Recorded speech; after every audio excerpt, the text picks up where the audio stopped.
recording back on. Okay, and thank you for your patience, everybody. I'm glad we got that figured out somehow. Sure. Cody's how. Yes. Good thing we have Cody so close. Yes. Yeah. Yes. Since I'm not there in person, I guess, Shelley, have you already started anything or? No. Nope. Um, We were waiting for you to get connected. well, since I'm not there, Leo, do you want to sort of run the show a little bit more? Sure, with the agenda. Right here. Let's be honest. Who do we think's running the show? Yeah, it really is Shelley, but Do you have a copy of the marked up? I have any materials that, well, I have the materials Shelley sent to us about half an hour ago, and I also have our other materials from previously. Yeah, so I guess there's two of these. Yeah. Start with solid waste. Got a 30 solid waste. I think. Yep.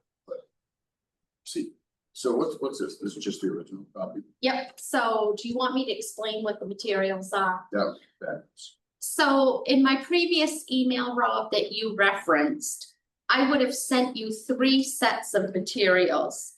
You would have gotten what we call the clean copy, which is the original copy of the ordinance as it currently is written and adopted and in the codification schedule.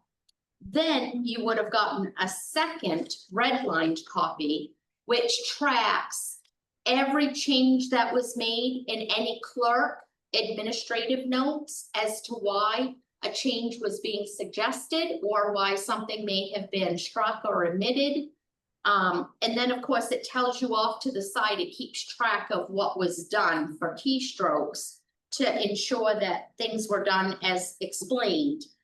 And then you had the third copy, which is known as the final copy, which will be the ordinance if the council were to adopt after the public hearing. So I think the best document for us to go over in this meeting really is the redlined copy. And that is the marked up copy. And what I can do is I can go through and just give you a brief overview of what was significant that changed from the clean copy to the final copy. And so that would have been my first email. And then the second email, Leo, that would have been sent probably when you were traveling here, would have been the next set of ordinance that is in the chute to be discussed and whether this committee is in support of that and why. All right, yeah, it's here. You have not seen it, but I have paper copies for you. Okay. I anticipated, Leo, that you wouldn't have had time to see that. Yes. I did briefly get a chance to look through what you sent us this morning. And I also have looked at the red line of the solid waste. And as you describe, I would be happy to go with you talking about the major changes that ought to be highlighted. Yep. So if you want me to start, yeah, then I can just start and give the brief overview of what's been done. So we started with this solid waste a while ago. As you know, it's come up in a couple of meetings, and the Public Works team and myself worked together to evaluate the solid waste ordinance as it was adopted and in the schedule for, is it grammatically correct? Are there clerical changes, number one, that have to be made? And then number two, is the ordinance still supportive of current practice? Meaning the standard operating procedure, the policies, and the mechanics of how Public Works operates solid waste in Orono, does it align with the ordinance? So that was our original intent, in addition to some of the points that had been brought up by the council that they wanted us to look at how we handle some of the curbside services. So that was also incorporated. And then the council went in a direction where they wanted us to focus on the actual practice. So if we were to start out on the very first page of chapter 30, solid waste, one of the recommendations that was made by the department very loudly was that when this ordinance was last revised, we had completely different vendors in play that the town was working with. And we had a different standard operating procedure of how we handled getting rid of our solid waste. A lot has changed on the municipal landscape and on the state landscape. And so those vendors whom we used to contract and work with some of them have gone away. Some of them have gotten new names or they've, joined other groups. And even Maine legislature has changed the statutes on how those are done. So the very first thing that we did is evaluate all the statutes for solid waste in the area with municipalities of our size and look at what had they done. And what we found was the majority of them had eliminated any definitions or any vendor reference and made their solid waste more generic in nature so that the solid waste ordinance would set up the foundation or the overarching structure of how the municipality would conduct itself. And then they would more rely on policy or standard operating procedure for the mechanics and give the choice back to the town council and select boards on the contracts, the vendors, and how they did the mechanics, right? Because there's a cost of doing business. So the very first thing that we did throughout the entire ordinance was take out all vendor references or any specific business, because we don't want to have our ordinance limit us to a particular vendor. We want to be more generic and allow our bid process to flesh out who we do business with. While we did that project, we also took a look at the most current legislative statutes, which set up what are the minimum standards that a solid waste or a municipal recycling program have to follow. And some of the verbiage had changed, and they talked a lot about the flow or the handling of material and how the recycling happens. And there are even new standards in place. So if you were to look at page 2, you are going to see a lot of stuff struck, like taken out of the ordinance completely. And those primarily have to do with vendor names, businesses, and some of the outdated practice that was done prior to the legislative changes. You will also see that we added some definition in to explain the employee structure or the chain of command that best represents what Orono does. When we initially looked at the solid waste ordinance, what we found was that the town manager was the supervisor in a sense, and the ordinance spoke to the town manager on a day-by-day basis, manages the solid waste program and manages that function of the Public Works Department. And as we all know, having seen this in practice and having studied the budget and studied the departments and the organizational chain of command, that is not what Orono does now. Orono employs itself a public works director, and that public works director is trusted on their expertise to run these programs in this department, and then is evaluated by our town manager. And our town manager, yes, has the overarching supervision, right, of all the town departments, but doesn't necessarily go to the landfill on a day-by-day basis and doesn't necessarily load the trucks. So why would we have the town manager being the point person? So what we did is we reconstructed our ordinance to better align with the chain of command and the current practice of having the town manager report to the council and then evaluate your public works director. And then your public works director and or their designee manages the day-to-day operations. As we went through and we applied that throughout the ordinance, we also had other areas where we could correct some of the legislative language. And I would bring your attention to pages 3, 4, some of 5, and even when we get into pages 6, 7, and 8, we really start to talk about the mechanics of solid waste and the mechanics of disposal and the mechanics of commercial hauling. And in order to better align, we brought in the Public Works team. We had at least 3 separate meetings, each meeting about an hour in length, and we went line by line, sentence by sentence, and measured the Maine state statute and measured what the release was from the Maine Waste Hub best practice, and we looked at our current operating standards and aligned the language.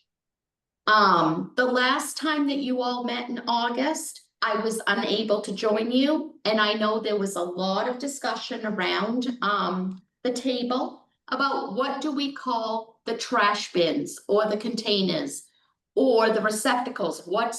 How and what should we put in the ordinance? And so we did discuss that with the Public Works team, and they wanted to use the appropriate language, which is what is used throughout the state across all municipalities. And we did on page 6 make that change, keeping in step with the desire of this committee to use proper language, but also language that is universal across Maine. And the language that came out was that we would call them containers, and we would use also the term of carts, because when we talk across all commercial solid waste vendors, that is the more universal way of talking about the receptacles that are left on the side of the road or the containers that are picked up. So we've made that change as well. I am not sure if you want to really get line by line in the weeds, but basically we've left the ordinance intact to its original format as best we could, but we've taken a significantly outdated ordinance and made it so it's more in step with 2025. And it also gives the town council more flexibility to focus on the job at hand, which is you hear bid proposals, you choose vendors, you settle the budget, and you negotiate in good faith. And what we've done with this ordinance is we've separated it out so that the council can do their work, and then the Public Works Department can do their work. And then, of course, the town manager becomes that figurehead who evaluates the department in the proper structure that we currently have set up. So that is what we've done. So I could say for myself, I mean, I think this is really detailed work that cleans this up in a really nice way. I have nothing really of substance to quibble with at all here. On page 2 is the only thing that I noticed, and it's a very silly one, is the grammar on page 2 of under 3028E. It says the town of Orono's goal is to maintaining. So we just need to change the word maintaining to maintain. That's a very, very small thing, and it doesn't really matter. But I figured I needed to have some kind of feedback, so. Oh, yeah. No, that's a great catch. I will tell you, it's a bit like herding cats to try to keep in step when you have 3 copies going, and then you have the state statute. to try to make sure everything's caught. So thank you. I have I guess maybe a much broader overarching with the whole section 3031. Requiring a license in the town to administer a license to a hauler, to me. This whole thing sort of seems like that's like contractual. Like I assume, I don't know what the state does, but I assume the state regulates haulers. I mean, you have to be you must, to be a business, to be a trash hauler, I assume you have to have state. Yes, so Yeah, and this whole, and tell us what license plates you're using in our town and stuff. To me, this whole thing to me reads like something that would be in the contract. I mean, in F, where it says responsibilities. Presence of acceptable waste, like the hauler is responsible if they deliver something that's unacceptable waste, which is kind of interesting because they're just picking it up from our residents. You know what I mean? So it's weird that they're on the hook for what our residents put in their trash. So I am going to give you a novice explanation because I certainly am not a public works employee. However, having sat with public works and heard their explanation and why this was necessary, I'm going to take a stab at it. So I want to go on record and say I could be inaccurate on some of this, but I'm going to try to respond. The state of Maine does have a set of standards that commercial haulers are supposed to adhere to. The way that I understood this, though, if you are going to do business as a municipality with a commercial hauler and you are not going to be responsible for the transport of said solid waste, meaning you're bringing in a vendor, the responsibility of the municipality is to set their own minimum standards, which is even more restrictive or more in step with what the municipality expects from its commercial hauler, because the state gives you like a boilerplate or a very loose framework of the minimums. And then you as the municipality get to decide, well, how restrictive do you want that to technically be? The way that I also understood it from Public Works, and I may have misunderstood this, but the way that I understood it is they may not just be picking up our solid waste in a particular load. They may be commercial hauling for multiple entities, and it may be all contained within different containers or groupings within a truck. And if that was to be the case, then we need to have a mechanism in place, which if there becomes a problem wherever that waste is landing, there is a mechanism for the town to be able to identify what was truly town of Orono waste and what was not. And so those are the explanations that I got. And the Public Works Department did forward me several letters and correspondence from Mike, who was part of the big grouping of the solid waste. Like they have the regional group that comes together. Mike Carroll is his name.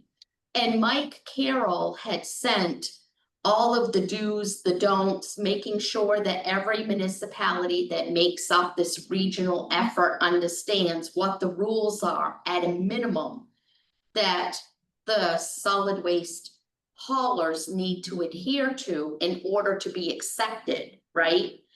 And so when we got all of that material, we actually took that material and kind of frameworked what you have in front of you.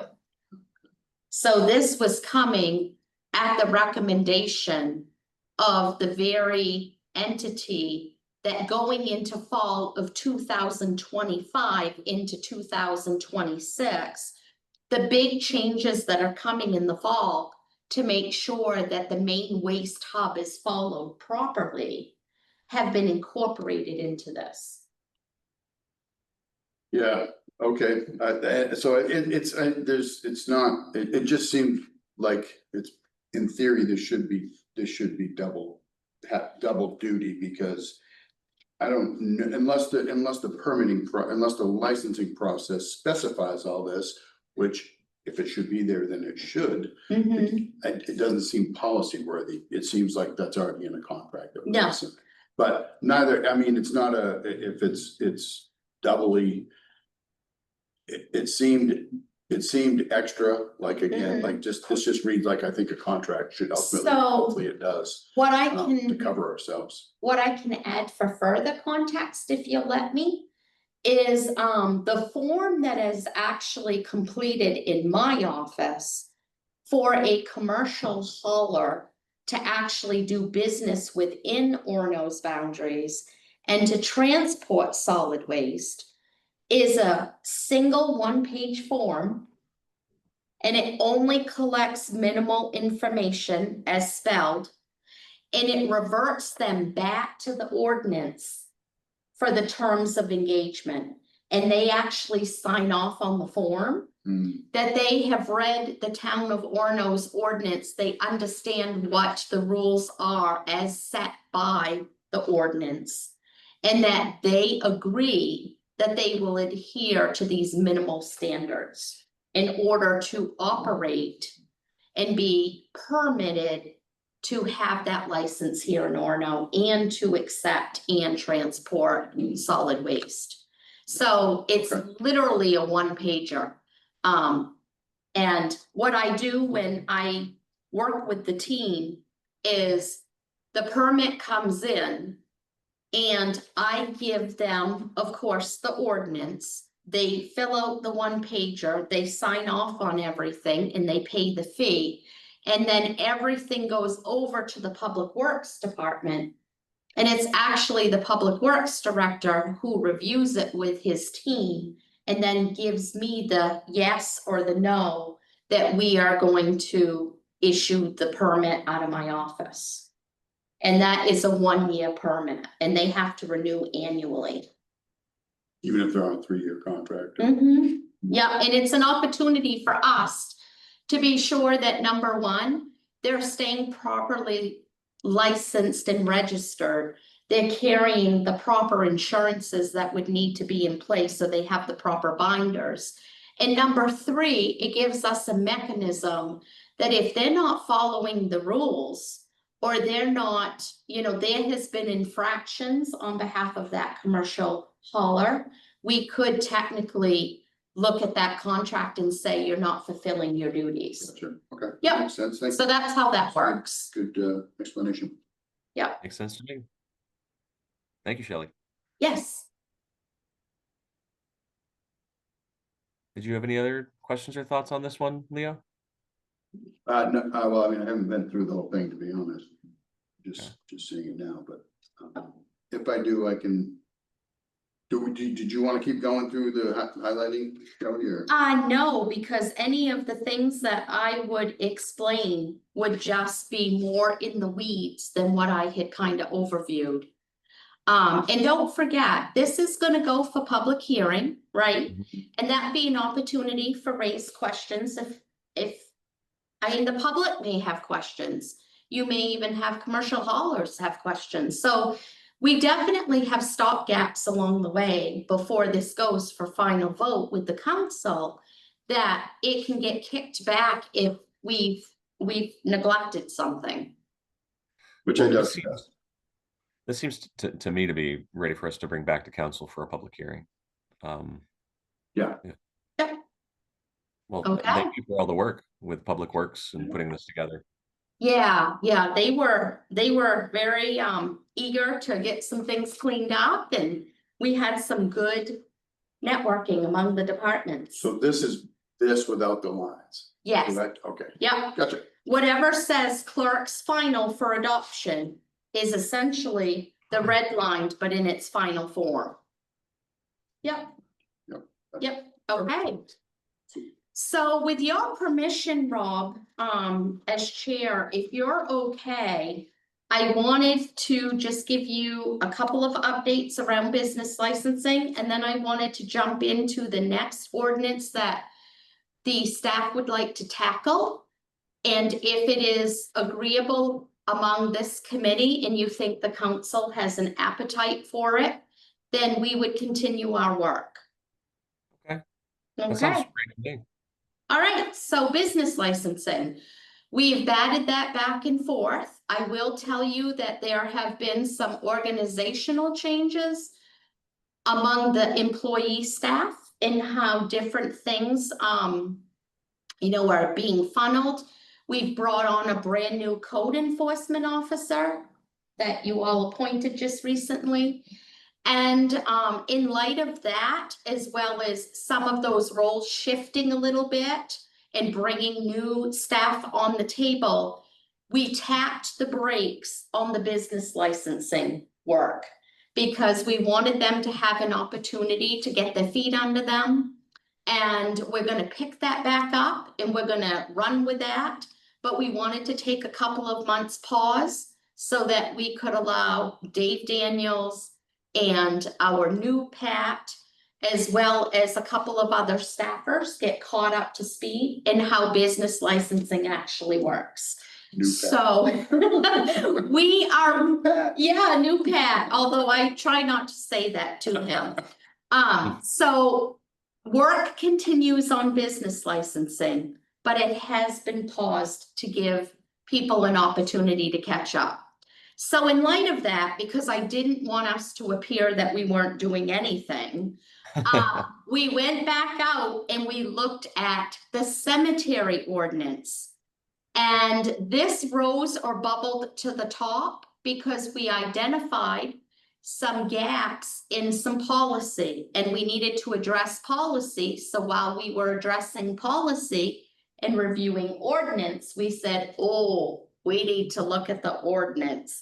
Kind of the same thing that happened with solid waste. So in my email that you have not seen, I did send out the preliminary start of that work. And I have already started meeting yet again with the Public Works Department, and they are in favor of getting this ordinance cleaned up. And I can give you a quick summary of the direction that we're going, and why we feel this is necessary, okay? So what was sent out in email was the clean copy of the ordinance as it currently is in the codification schedule. You also got the Riverside Cemetery SOP. This is the on the ground mechanics, how things are broken out, and how we conduct day-to-day business at the cemetery.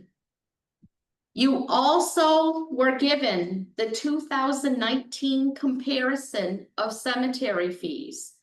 Why did I provide that? Basically, I'm coming clean and telling you all that the last time that the two offices sat down and did an analysis of our cemetery fees was in 2019. And I'm being told by our cemetery sexton that it's time again to look at the region and see what is being charged. And when we do schedule of fees next spring, we may be coming forward to talk about this. But in order to prep for that, it's appropriate for us to just say that we're going to be bringing this to council once we've done our preliminary work. We may be on target with the region and we may not have to change a single fee, or we may find out that we do need to increase, maybe even decrease, but we won't know that till we do the work. So let's talk about the cemetery ordinance. The cemetery ordinance, as it's currently constructed right now, really only talks to the Riverside Cemetery, period. One cemetery in town. We all know where the cemetery is, and that's how the ordinance was constructed. The last time that the review was done on this section of our ordinance was around 2013 to 2014, okay? So it's been a good 10-year cycle. A lot has happened in that period, and what I can tell you is in that period of time, we have had a private cemetery pop up, meaning it's a privately owned by a citizen cemetery. We've been told of yet another cemetery that has been within the town's boundaries that isn't necessarily notated in the record, but we know that there are some other areas that are privately owned on public, possibly private land, and we need to flesh that out. And then in the meantime, the state of Maine has changed some of their regulations around how cemeteries are managed. And some of our practices have kept in step through policy making, but of course the ordinance didn't keep in step. So we need to bring everything together. Another big issue that we have at Riverside Cemetery right now currently is the fact that in order to purchase a cemetery lot and convey it, meaning it's a conveyance, doesn't mean you own the lot as real estate.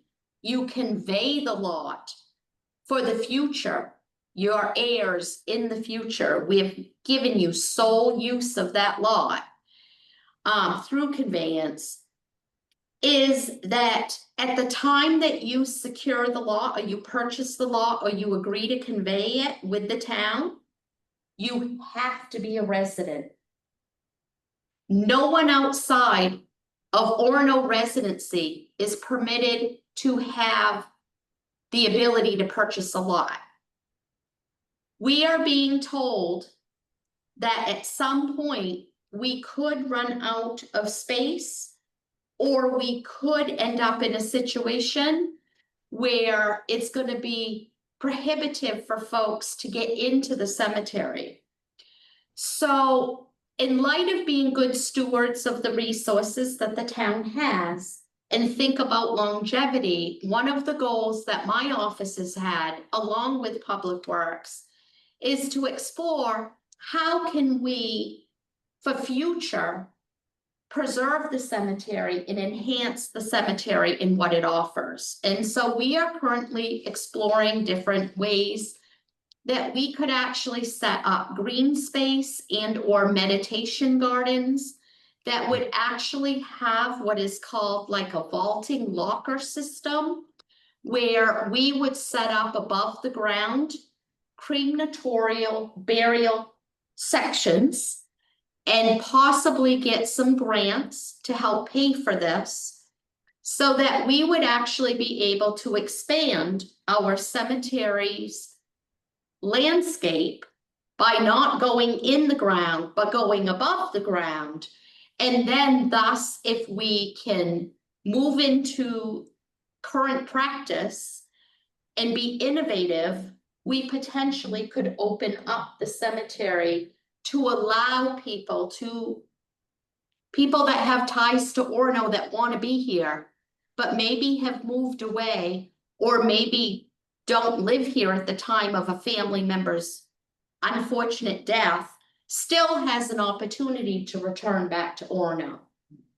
And so Mike and I have been exploring some of these things and trying to look at how can we be proactive and think 15 years out, 20 years out, 50 years out. What can we do to ensure that the Riverside Cemetery continues to be the gem that it is currently in our community? And how can we still be inviting? Because we have calls that come in of people who may have attended university here, may have lived here 20 years at one point in their life, and it was the happiest time of their life. And then they pass and they want to come back, or the family wants to bring them back. And it's a very difficult conversation on the phone when you say, well, unfortunately, none of you are residents of the town. And so unfortunately, we can't convey a lot to you. And in that instance, I will be very blunt, and I am on camera. I do realize that. But we have had some residents in town who have purchased lots and then have allowed people to be buried in their lot as a goodwill gesture, because that person's final wishes was to come back to Orono as a final disposition. So as we talk about the cemetery and the longevity and current practice and where do we want Riverside to go, it only makes sense that we revisit a cemetery ordinance that was last reviewed in 2013 and 14, because the fact is a lot has changed. Even the idea around how people choose their final disposition, how they end and where they reside forever has changed. The landscape has changed. We are doing very few full-size burials. It's predominantly cremains. And I can tell you that the wave of the future is going into what we call green burial or green interment. And I'm doing a lot of study with California, Colorado, Vermont. Maine is probably going to be approved for this very soon. There's legislation in the hopper. And if this happens, we may become a cemetery of trees and shrubs where the final disposition of the person who has chosen this type of burial, they become basically green earth and fertilizer, and they start a tree and they create a park and a garden. So I say this, I'm very passionate about the cemeteries and all of this kind of thing. And so I just feel like it's time for us to maybe look at Riverside Cemetery a little bit differently. Sounds really interesting and really worth getting into. I mean, I love walking through the cemetery and trying to think about how to best to take care of people in that sort of final time, how to provide something sensitive to people's actual needs in this situation. Yes. I mean, I think this would be a worthwhile thing to look at next.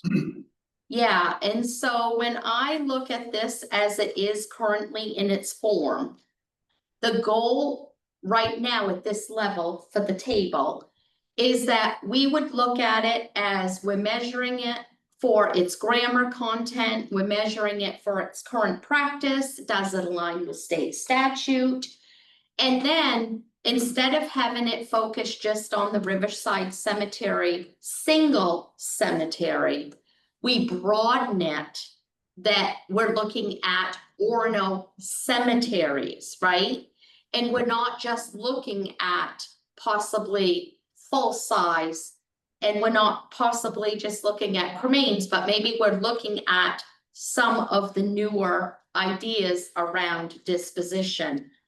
What I can tell you, the immediate concerns that Public Works has right now is around our monument permitting process and the minimal standards that we set. They are seeing that with the ordinance as it's currently constructed, we have had some inferior products and inferior foundations put on the lots, and so they would like to see that. The individuals, or does the town do that? So the town does some are done by monument companies, and some are even done by individuals. You can personally put your monument up there at a burial. You can if you work through the cemetery sexton. So we have tried to keep the Riverside Cemetery as basic as can be, so that our residents can participate in any process of final disposition. So with approval of the cemetery sexton and with the cemetery sexton on site for a burial, a family can participate in the digging of the grave. The family can participate in setting the monument. I mean, we try to keep it as basic as we can to allow that closure and to allow that participation. But in doing that and having that, we have identified that there are some areas where we need to strengthen some rules around that. Obviously, being very sensitive to the fact that if it's inferior product, obviously it's a cost thing. And Yes. and we really want to be sensitive to that, and I'm Yeah. just say that. Yes, We're not, we can't price people out. exactly. From stuff like that, Yes. so, and I'm sure, obviously, Mike is sensitive to that, and Yep. I guess, further. I don't know, inferior products, what is that, I mean, if that means that they deteriorate or that they don't hold up, I mean, that is, I mean, no individual wants their loved one to have that, but if they don't have the means around it, we can't penalize for that either, so. True. But Yep. that could be a very touchy Yeah. subject that want to be very cognizant of that. Yeah, yep. So, I have a dumb question. yes, I guess if you purchase a lot, it's a Yeah. one-time purchase, mhm, correct? mhm, Okay, yep, I'm like, it just dawned on me like 450 is, yep. for eternity, or is that, so no, okay. Yeah, so basically what happens with the cemetery is there are two different schools of thoughts around cemetery lots and sales. You either do a conveyance or you do a deeded permit, meaning or a deeded sale. If you do a deeded sale, then that means that that person who purchased that lot legitimately owns that lot. Period. It's recorded at the registry. They have all of the upkeep. That is like they purchased their section of real estate. If you have what is a cemetery conveyance system, which is what we do here in Orono, then what that means is the town of Orono owns the cemetery. But we give lot owners the exclusive use and decision-making on the lot or the area that they purchased. And it is good forevermore in all of their heirs. So it automatically passes to their next of kin and their heirs.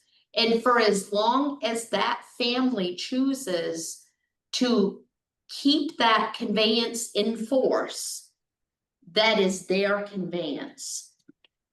So they have sole use. It's kind of like you're renting the space and the town is going to maintain it and take care of it for you. Because that is part of the perpetual care, that is part of the price that you see here. Gotcha. Yep. All right, so it looks like we've got 4 minutes left in this time, but it seems like we'll probably really need to dig into this more after you've had a chance to look through it with Public Works and others at our next meeting. So do we have anything else that we'll be discussing at the next meeting, do you anticipate? No. All right. Well, Super was there interesting. anything else that you wanted to talk about, Leo? Sorry. No, I was gonna say it's super interesting and stuff that obviously your day-to-day you don't think about. And because if I do thinking about it, you wonder how we haven't run out of room up there already. Yeah. But I knew my family, my parents are up there, my grandma's up there.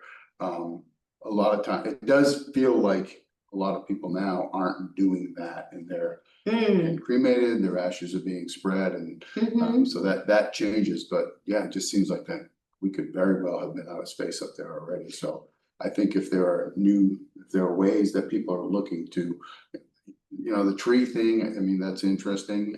But the above ground thing is, I think, maybe more interesting. I know it's just kind of, I'm glad you guys are looking forward into all this, so. Yeah, I'm actually quite excited about it. I mean, I in my head already envisioned what it would look like, in 15 to 20 years. And we could get proper grant funding and we could get, I mean, how wonderful would it be to actually go up there and have a Zen garden And then in the background, you know, have these placards and these great monuments where people can be honored. And some of these are so elaborate, you can put the photo in, you can actually put, you know, some memento of that person and really tell a story. So Interesting. final disposition has really come a long ways. Yeah. Well, I'll look forward to discussing it next time. Thank you, Shelley, and Yes. thank you, Leo, and again, thanks to Cody for helping me get into the meeting eventually. Awesome. Good to see you, Rob. See you all. Yes. Bye. Bye-bye. Thank you, Shelley. Yeah. Good stuff.